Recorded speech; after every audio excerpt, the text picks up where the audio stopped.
The following is a short video presentation explaining the process of applying for less than full-time training.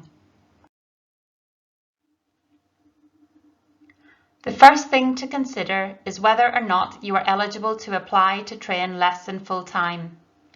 HEE permits less than full-time working under 3 categories. Category 1 is for trainees who have health issues or caring responsibilities for relatives or young children. Category 2 is for trainees who have exceptional circumstances to pursue non-clinical opportunities. This includes things such as religious commitments, professional level sport, national roles on committees, or undertaking further study such as a law degree. Category 3 is currently only available to those doctors training in emergency medicine, obstetrics and gynecology, and paediatrics, but is expected to be rolled out to other specialties in future. Category 3 is open to any trainee who chooses to train less than full-time. Where capacity is limited to facilitate less than full-time training, priority will be given to those applying under Category 1. So what kind of things might you need to consider when thinking about going less than full-time? You might think of how your colleagues will react to your decision.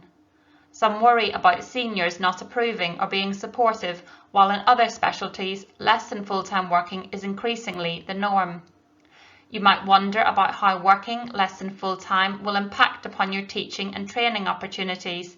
Will it give you longer to pass crucial exams, or will it make it more difficult for you to attend teaching or clinical sessions that you need? Working less than full-time will obviously reduce your pay. Can you afford to do it? However, if you go less than full-time, you may find that it reduces childcare costs and gives you greater flexibility. Working less than full-time may improve your work-life balance, allowing you increased time with children, family or friends, or to pursue hobbies. However, some people may feel that less than full-time working means they are less involved in the workplace and they start to feel isolated.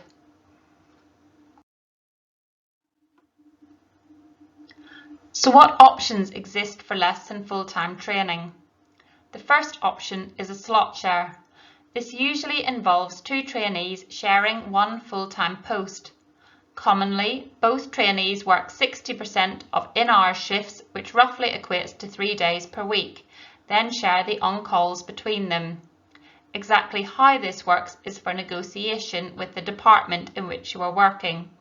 However, it will often be expected that trainees will work on different days to each other with minimal overlap to provide balanced levels of staffing throughout the week. The second option is for reduced hours in a full-time post. Often the trainee works 80% and again negotiates with the department as to the most suitable non-working day or days to have and which on-calls they will not work. Further information regarding how to calculate working hours while less than full-time can be found on our less than full-time rota patterns video tutorial. The final option is for a supernumerary post. This offers the most flexibility, but opportunities for this type of post are normally limited due to funding restrictions.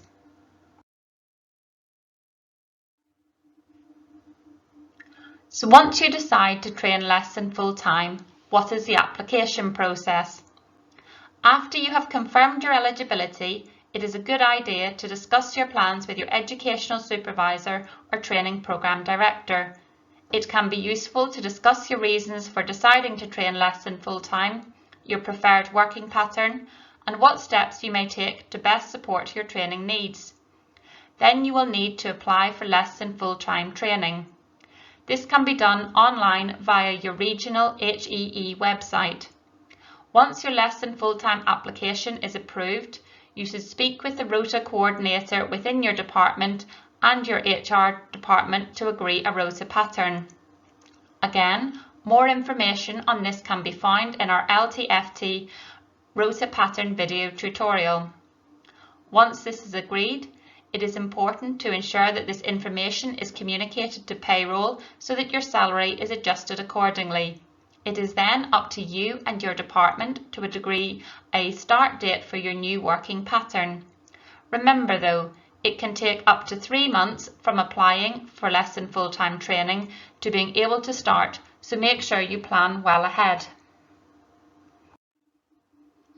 The impact that less than full-time training has on length of training varies according to specialty.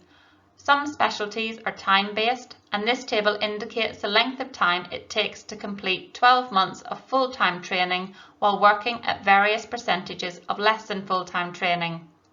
Other specialties are competency-based.